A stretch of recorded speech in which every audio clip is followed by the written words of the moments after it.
I love you. Love you too.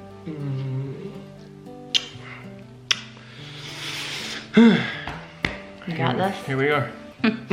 Hey y'all, we are back. We've been gone for a few days, and as much as we would have loved for it to be a fun break or a Time off or whatever, we would not have planned it this way. This break was not planned. It's not something that we did intentionally. It is something that happened. Things in our relationship have been rough. We've talked about that. Things in both of our lives have been rough, and honestly, we couldn't film. I mean, we just... No, it was just, it hasn't been a break. It hasn't been time off. It's been work constantly. Not business work, life work. Yeah, behind the scenes. I feel like it's been one of the most like mentally and emotionally exhausting weeks that I've had in a long time. Lots of ups and downs, crying and a little smiling here and there. So we just kind of wanted to give you guys an update. We're gonna try not to make this video too long.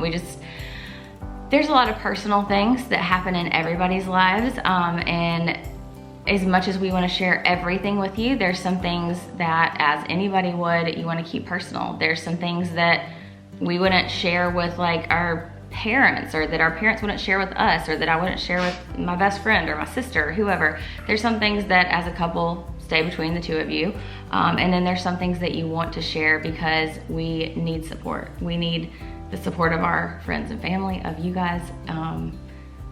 And that's what I wanted to start off with in my head, was just saying thank you. Thank you for all the love and support. 2 videos ago, I guess it was, I made a little week ago snippet, at the end, and just the outpour and the 150 text messages and stuff that I've gotten that I still haven't replied to, just because it's just one of those things that if you haven't been in the situation, then you don't really understand, and it's just hard to vocalize that, I guess.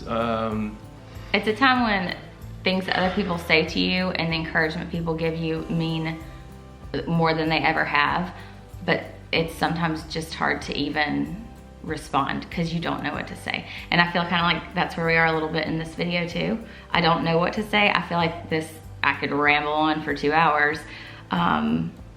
There's just a lot going on. So yeah. Cullen talked some in his last video about depression and how he's recently realized that he's dealing with that. He didn't say in his video, and I haven't talked publicly about it on our channel, that after Brooks was born, I dealt with some significant postpartum depression. And I think one thing we've talked about is a lot of people think of depression as sadness and crying, and they're like, oh, I'm so depressed, this happened and this happened. And you know, you can be in a situation where your life is falling apart around you and you're not depressed. You're sad or you're upset about the situation, but you're not depressed. You can be in a situation where everything's perfect and wonderful and things are going amazing, and you can feel depressed. Like you can be depressed that you didn't get a good grade, but you don't have depression. In depression, like the actual state of depression. So it gets kind of tossed around loosely, I think, a lot. And I've always grown up with the mindset of, you know, just if you make bad grades, you just need to study harder. Or if you feel depressed, then get outside and feel happy, you know. You have to make a choice to choose to be happy, choose joy, choose this, take a walk. That is all definitely helpful things. Sometimes there's things going on in your brain, and the chemicals in your brain and the way that things fire in your brain aren't working right. Sometimes that is something that needs medication to help with, and sometimes medication can be tremendously helpful. I was on an antidepressant after Brooks was born, which I never talked about, and I was so thankful to have a supportive doctor, a supportive staff of people there that had kind of told us to be aware of these things that might happen before I had a baby, because I wouldn't have recognized it. I wasn't sitting there crying all day. I wasn't sad per se. I was just lost interest in things that I enjoyed.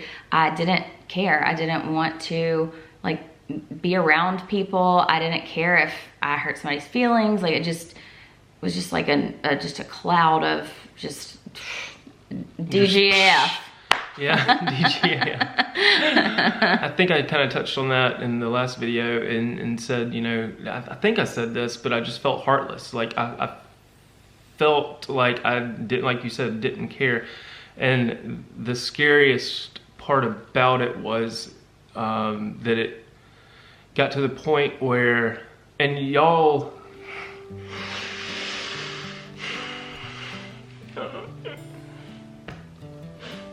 I don't need to do that. It's okay,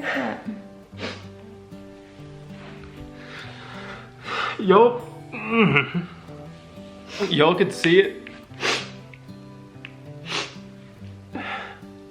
It's hard to hide and hard to mask or suppress, and that's what I tried to do because, like I said, that's what I was taught. And nothing against my parents or anything. That's just society, like. Well, and that's who you are, is to be funny and to be silly and fun. That's how I try to cover up, like, my insecurities, I've realized. And the vlogs have suffered. Our relationship suffered.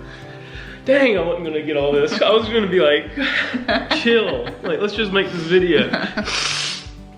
Dang. You want to talk to her for a second? That just happened. I'm sorry. Okay. But y'all saw it like in the vlogs over the months and probably past year, but I had no idea how deep stuff can get that quickly. Not knowing, like I didn't know, and I didn't know why, and I would point blame and push blame and point fingers, and you know, I'm the dude. Like I'm me Tarzan, you Jane, and like I was just all masking, trying to be, you know, the funny guy, and everything suffered, and including me, and it's not about me. This isn't about me really. It's about everybody and our relationship and our family. And well, something we talked about too is you do kind of try to push your emotions under the rug, and I feel like one thing that's kind of brought everything to a point is Cullen's had to kind of push some of his emotions under the rug, because the past 4 years, it's been almost exactly 4 years here in a couple days that we found out we were pregnant with Gaines. And before that, we had 2 miscarriages. That was a really tough year. That was all about me. I mean, it was about us, but as the mom, as the wife, as the mother that's gonna carry the child, my hormones, my emotions, everything was up and down. When I was pregnant, I was on bed rest and I was in the hospital, and you had to take care of me. You know, during that time, even after Gaines was born, your dad lived with us, was getting treatment for cancer, passed away, like just lots of things in the family going on at the same time. Meanwhile, especially after Brooks, I'm suffering with depression. Cullen's trying to make sure he does everything he can to pick up slack and cover for me. And a lot of times when you're the caregiver, you kind of lose yourself and you lose caring for yourself. And I mean, I was really struggling for sure at the time, and I couldn't have done it without him. And I don't want to read any comments on this video that say, what do y'all have to be depressed about? You have everything you could possibly want. It's like I said before, you can have all the support, all the help, all the happiness, amazing things in the world and be depressed, or you can have nothing and not be depressed. Like, I can tell you, with our relationship and our family kind of falling apart this past few months, I haven't been depressed.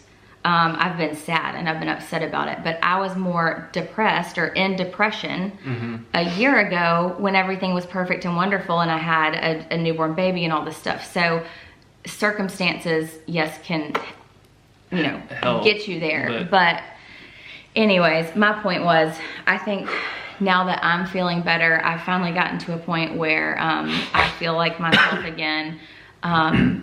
It's like Cullen was able to kind of get in touch or notice his emotions and not feel, and kind of feel like, okay, you know, I can, like, a little bit of the weight is lifted, and then you start to realize what's going on with you that you've been suppressing. So. Yeah, and it's been really hard, and I didn't realize how hard it was, and just to let you know up front and like as honest as possible, I went and talked to a psychiatrist and got on medication, and what was that, like November? Yeah, it's like right before Christmas. Right before Christmas. I was like, something, I don't care, like, and this isn't who I am, and tried to work through that, and then realized, you know, family was texting and saying like, what's wrong with Cullen? And I was like, what do you mean what's wrong with me? I'm good, you know, being all Tarzan, and didn't know any different. I'm taking care of the kids, I'm at these family functions, you know, I'm doing my thing.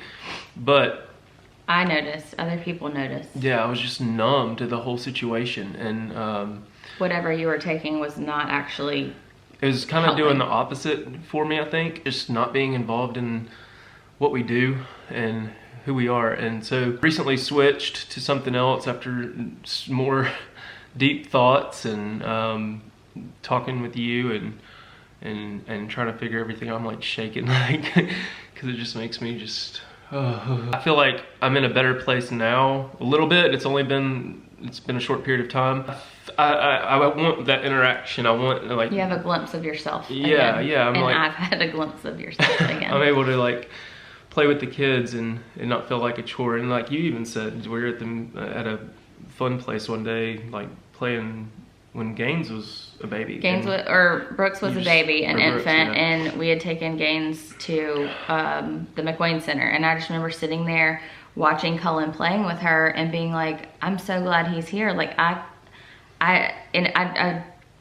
told him, I was like, I don't ever want anybody to hear me say this, because it's not me, but I was like, I don't want to play right now. Like I can't even interact. Like I didn't have any desire to with your own daughter, my daughter that I love more than a lot of things in this world. I would say more than anything, but I have another kid and husband and family. So, but I mean, I've always wanted to play with her. I've always wanted to be with her. And I found myself being like, I don't care. Like, I don't care. And just watching them play. And it was almost like a separation from real world experience where I'm just like, I can't do this. Like, this isn't me. Like, I'd never have felt like this before, where I could care less about anything my kid is doing. In my head, I'm like, I just want to go home and be by myself, and Cullen can just do whatever with the kids. Like, I don't. And again, like, you don't understand unless you've been there, and I'm sure a lot of y'all have, and several messages and texts that I've gotten and stuff like that have,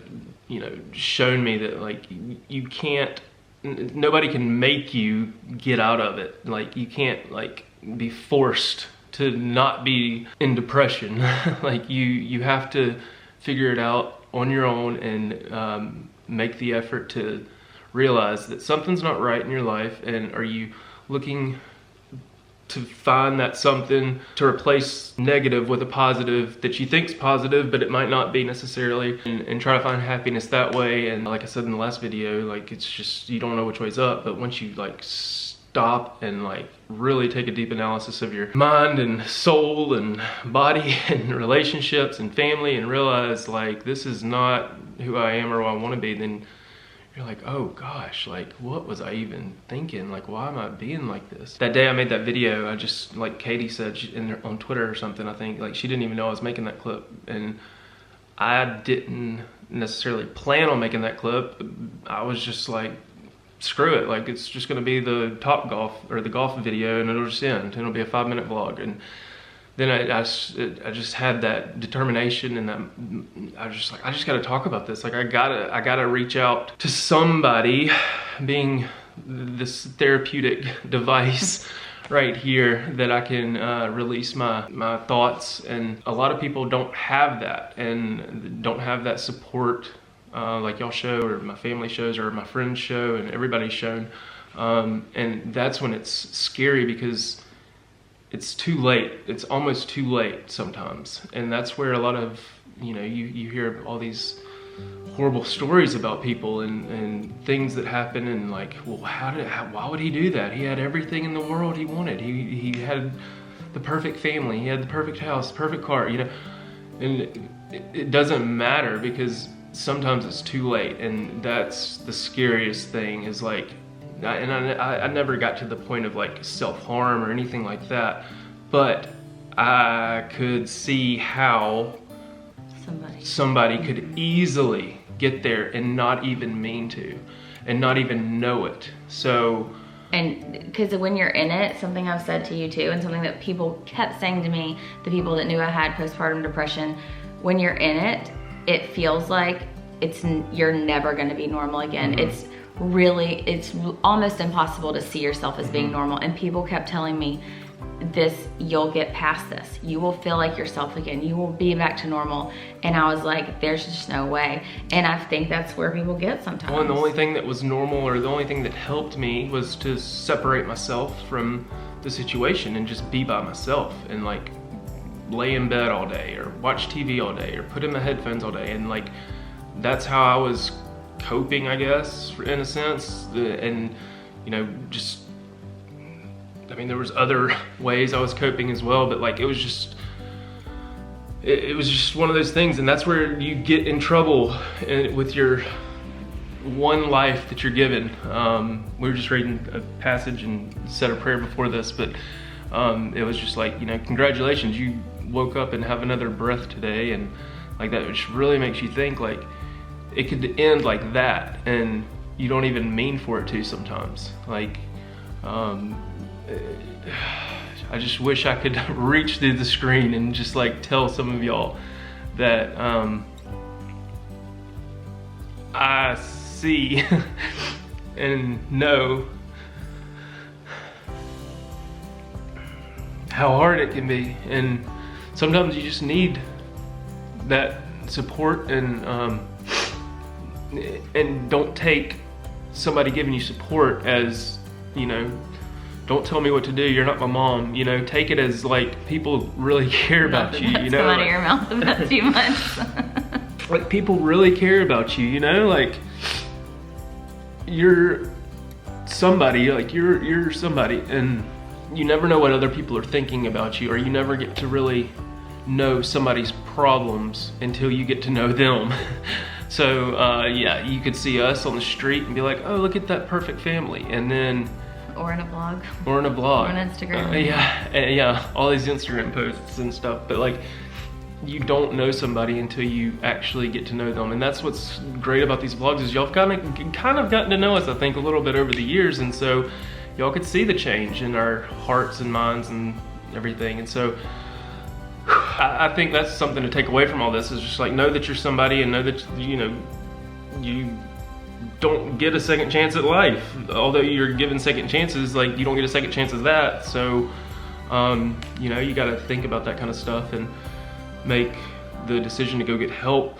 As hard as it was for me to like take that step and realize that our marriage was failing, our family was failing, our, you know, job was failing, everything was kind of failing, but I didn't care. But like, it was hard. It was really hard to walk into that room and sit down and be like, and to back up a little bit, I thought I had anxiety at first. I was like, why am I so angry? Why am I so, it started as anger because I didn't want to admit it.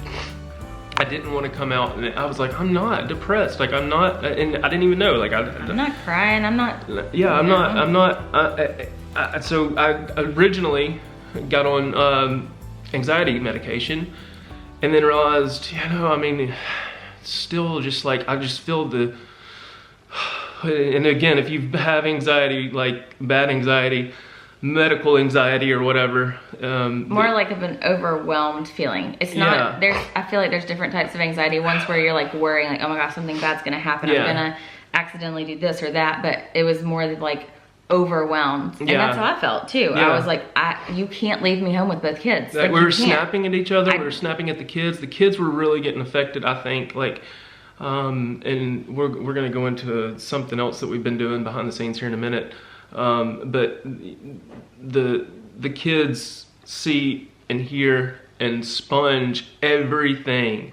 And, you know, I was snapping at the kids when I couldn't get something done, and I was like, why am I so angry? Like, they're just little kids. Like, they don't know any different. Like, Gaines is 3. She doesn't, like, who cares if she spills something? Don't snap at her like that. Like, just say, oh no, you made an accident. The anxiety medication really didn't help much. And then that's when I took the next step, which was again hard. And it was hard not to really talk about because I didn't know. And so I suppressed it and blah, blah, blah. Once you take that step and then realize, okay, this really isn't working with this medication.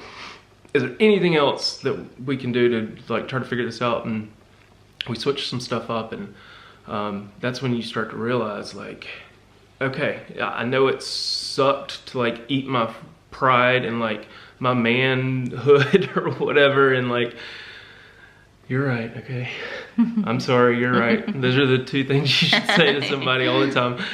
Eat it and realize that, you know, people are concerned about you. Well, you're doing it for yourself and for and you're figuring it out on your own. And I think part of everything too is you know, when Cullen made his video and we've said we've had relationship problems, and you know, I'll see people comment or people tell us like, oh, all couples go through struggles and you fight more and whatever else. And like I said earlier, there's some things that go on or have gone on behind the scenes in our relationship that is personal to us. I don't necessarily want to get into, but things that we've struggled with as a couple that aren't just necessarily your run-of-the-mill, like, oh, we fight too much, or you didn't take out the garbage or whatever, because that stuff happens too, but things that just have put a major wedge and a wall between us, and then adding this on top of that. It's been hard for me because, especially realizing Cullen's struggling, realizing he's dealing with depression, and you know, that I know how that feels. And it's something like he said, when now that he's kind of been on that side of it, he was like, I didn't realize what you were going through when you had postpartum depression. I thought you were just like sad and hormonal and whatever, but it's a totally different thing. But anyways, like with me realizing that and having to be like, okay, but we have to fix our relationship too. I'm not gonna lie and tell y'all that everything was peachy keen and we apologized and everything was great. There have been several times in the past few months where I've been on the point of like, I'm done. Like this isn't gonna work. And how am I gonna take care of the kids by myself, and what are we gonna do? And you know, we handle things differently, and Cullen would, you know, maybe y'all wouldn't see him in the vlogs for a couple days and we wouldn't mention it, and I would kind of take things on myself and do things myself and vlog and go on like everything was normal. And then you know, this past week it's kind of gotten to a point where I was like, we can't keep just acting like things are normal, because they're not. Sorry. And we had to make a decision. I think I just, that triggered me a little bit too, because I was like thinking the same thing. Like I was like, I'm done. Like, and you know, y'all know we're like Christian and like Christian. We're like Christian. We're like Christians and like, but like it's just. We've always said divorce isn't an option. Yeah. We're always going to be together. But when you're in that like heartless state, like you're done. You don't care. And again, that's where it's like the slippery slope. Like you're done. You know, like let's say if your parents have been divorced, or if you've been divorced, you know, like, okay, and you've had depression, then you know that slippery slope can easily turn into a downhill sled of just, and that spiral out of control. And that's where I'm glad we have the support, and I had the support to like realize that, you know, I need to step back up to the plate and judge my character, be the judge of my own character and who I am, and but kind of going back to our relationship and like trying to fix that was like the #1 thing, because we're one, like, you know, we're married, and we have kids, and with kids involved, it's, you know, I think when it's hard, like I said, because Cullen, I've realized he's struggling and has depression and is dealing with those types of things, and it's hard to say you're gonna need to change some other things in our relationship that haven't been working on top of dealing with this. But it was just a continuing cycle of things would get bad and then they get better, and then they get bad and then they get better. And we did recognize that, and the end of September, We started seeing a marriage counselor. Not the one at church. I saw a lot of people commenting about that because we did mention that. That was kind of a baby step for me at least. What, the church? The church, like marriage class. It was like a group class or something. It was kind of part of at the same time. It was like a baby step, but it was just also introductory for me to, again, like, I'm not going to marriage counseling. Like, what are you talking about? Like, I'm a guy. Like, I'm gonna figure this out myself, Like, we're talking like legitimate counseling individual with a therapist. Right. We did do like classes at church, but this is like with a therapist. This is like with a doctor. And it was just, again, like, you gotta eat your pride, dudes. Like, y'all have to, like, just realize that it's worth it. Like, it's worth it. Like, it sucks. It sucks so bad to say that sometimes, especially when you're in the situation and you're in the heat of the moment and you're just like, no, I didn't do anything wrong. No, I'm not. You start trying to point fingers and blame back on everybody else. If you hadn't have done this, then I wouldn't have done something wrong. Just shut up. Just shut the hell up and eat it. Just eat it and go and learn. And that was hard. That was really hard. And that was really hard to keep to myself behind the scenes too, I think. Because it's also embarrassing, like, I feel like. Because society and Instagram and YouTube and everything portrays all these perfect people and these perfect relationships and these perfect couples. But reality is we're not. And like I said, you don't know somebody until you get to know them. And get to know them, I mean, like, emotionally, and like the behind the scenes stuff that we're telling y'all. Like, we were watching one couple on YouTube, and like they said they went to 3 counselors before they found a good one, and we're on that like track right now. We're trying to find somebody else because things just didn't. You don't vibe after a certain amount of, like, you start. It's like any relationship. You start talking about other things, and it's like, I don't. And it's not like we're discrediting anything the doctor told us or anything. It's just like, we learned a lot. We're about to get really intimate with this dude that I don't know if I don't know. It's you have to find what's right for you. We are looking for somebody else at the moment, and we definitely still have work to do. We're not sitting here. I guess we haven't even gotten to the point of like, are we still together? Obviously, we're sitting next to each other. Oh yeah. But we haven't. I would say this is still a work in progress. It's still an uphill battle. But I think it's taken, like you said, a lot of eating your pride, me kind of being more understanding of you, making some decisions to make some big changes in our lives that are beneficial for both of us and our family, and just trying to kind of get through it. You have said you're not going to give up on our marriage. Right. I mean, in a letter that Cullen wrote to me when he was gone for a few days and came back with it's a whole different thing. I don't want to give up on our relationship. I want to make it work. Like, I feel like, weirdly, through all of this, even though I've been like more annoyed, angry, mad, disappointed, all the emotions in you than I ever have been during this, and I've told you this, that I like realized how much I love you, like, beyond anything. Like, I even said, I was like, I love you so much it's stupid, because we keep going through this crap and I keep just being like, but I love you, and just, like, everything, just love everything about you, yourself, your personality, your like kneecaps and your ears and your beard hairs, and I mean, just like everything. No, and I think that's like one of the biggest takeaways from the counseling that we went to, is learning where we came from and how we are the way we are and why our brains work the way they do. And I know there's all these self-help books and stuff like that, but when you're sitting there talking it out to somebody and like you're reviewing your family history and subliminally realizing that you didn't realize how jacked up your family was.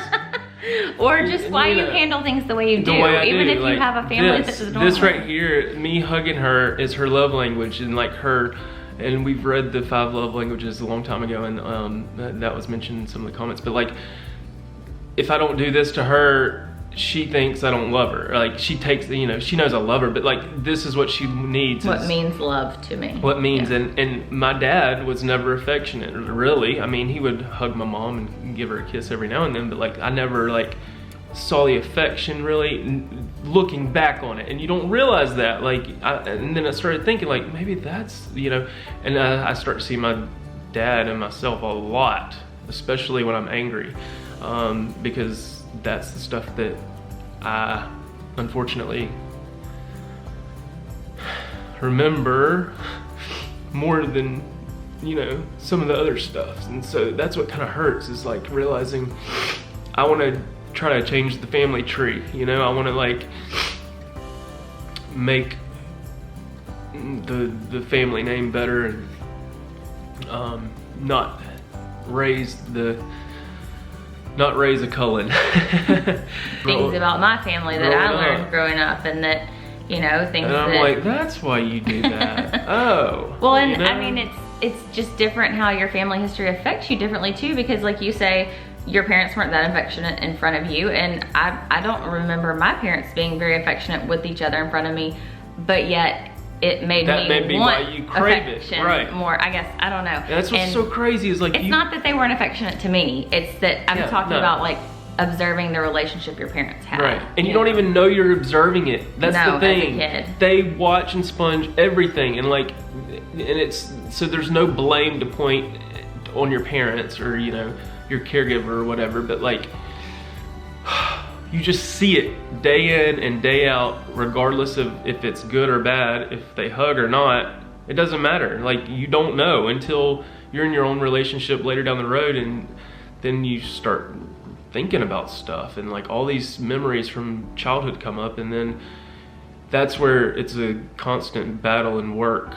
And that's why relationships, I think, take work, because we're obviously two different people, and we came from two different families, and not every family has the same relationships and values. And, you know, there's some couples we watch on YouTube, and they're so touchy-lovey, and I'm like, oh, and she's like, you hug me like that. He kisses her like every 5 minutes, every vlog. Right, and I'm just like, that's just not me. I'm sorry, like, and I can't help that, and I realized that. Come to learn that too. I'm like, just because he didn't hug me when he walked past me doesn't mean he doesn't love me. She would get mad, like, or upset when I would like snuggle our dog more than her, and she's like, see, why can't you just do that to me? And I'm just like, what are you talking about? Like, are you serious right now? I think one of the things that I've realized through some of this, you know, when I would be utterly pissed off and mad at Cullen for something he'd done or something he'd said or whatever, and we would be, you know, physically separate for a day or for several hours or whatever,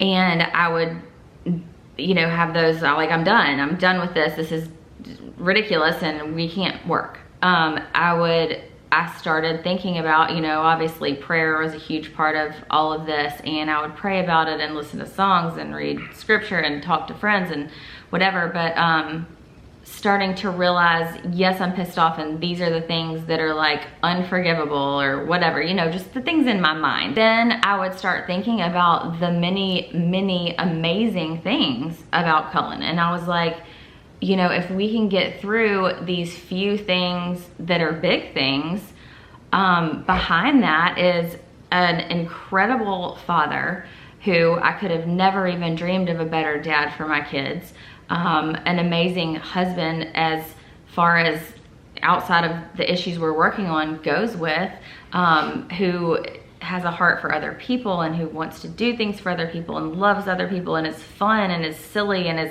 helpful, and, you know, just like all the good things that I couldn't live without. And it's like the reason we fell in love, like, right? The reason, like you say, in love. Remember the reason you fell in love. My first piece of advice to anybody who gets married is always remember the reason you first fell in love. And when you slip into that deep dark hole, you don't remember that, and it's hard, and it's constant work. And so we're still struggling with a lot of things, but we are working on it. I think a big part of healing in any issue is sharing with other people. Not that you need to go make a video on the internet, but sharing with your family and friends, not only so they can pray for you and offer you support, but to hold you accountable for the things you say you're gonna do, the things you say you're gonna change, the ways you say you're gonna better yourself.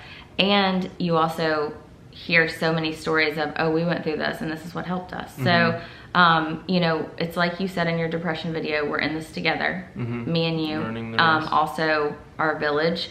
We couldn't have made it through this last week, and we most definitely would not be sitting on this bench together if it weren't for our village of our parents, our siblings, our friends, our family, who were fighting for us and praying for us, and y'all who are praying for us. I'm a firm believer in the power of prayer, and there have been more changes over the past week in a positive way for our relationship than there have been in years. I think one of the biggest things to also think about is that it doesn't just happen overnight. No. It takes time to develop depression, and it also takes time to heal and work and figure things out. So it's not going to be an overnight change or anything like that. And it also takes time for a relationship to fall apart and for you to heal from that, for you to heal from depression, for you to heal from like wounds of your heart. We've talked a lot about this too, and how, you know, when you have been hurt or when you are depressed and you're like on the healing and then something else happens, instead of just knocking you down one notch, it knocks you all the way back down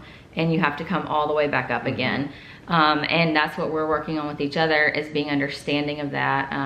You know, like there's ups and downs. We're not running around with happy faces on all the time. I spent like an hour crying to Cullen last night about how this is hard for me, but I want to work through it. And you know, it's, I don't know, we've rambled a lot. We said we weren't going to make a 2-hour video, and here it is, a 2-hour video for you. Making up for lost time, I guess. But we do want to get back to vlogging. We do want to get back to doing what we love. It's a hard part about it is sharing every daggone thing with the world.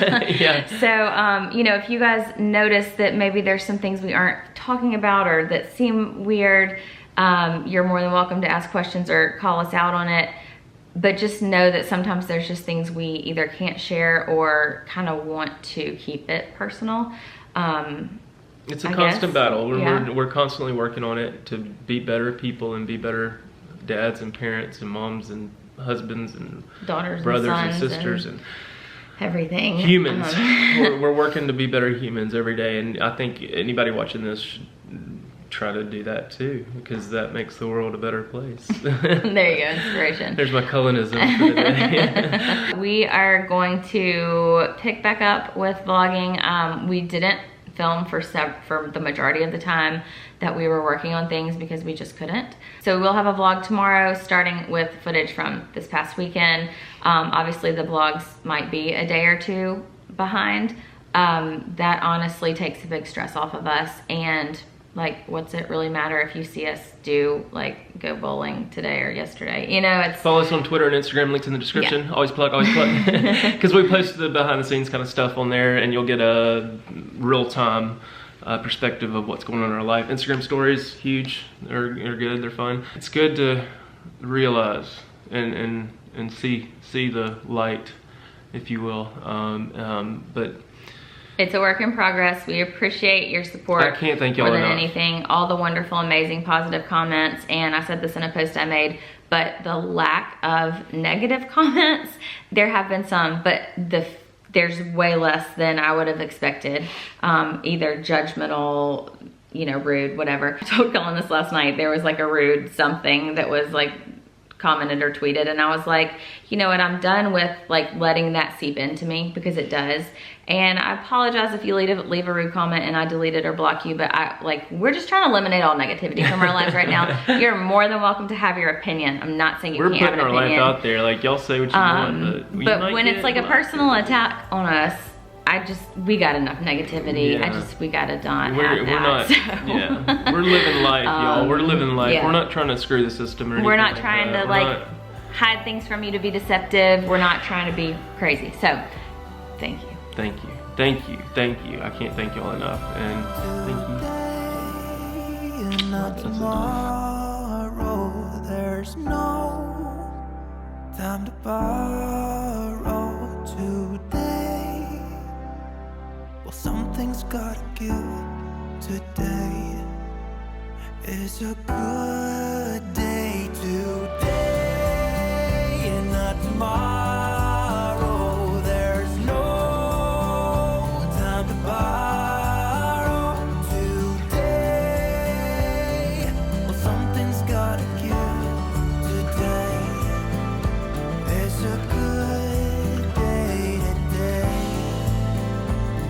It's a good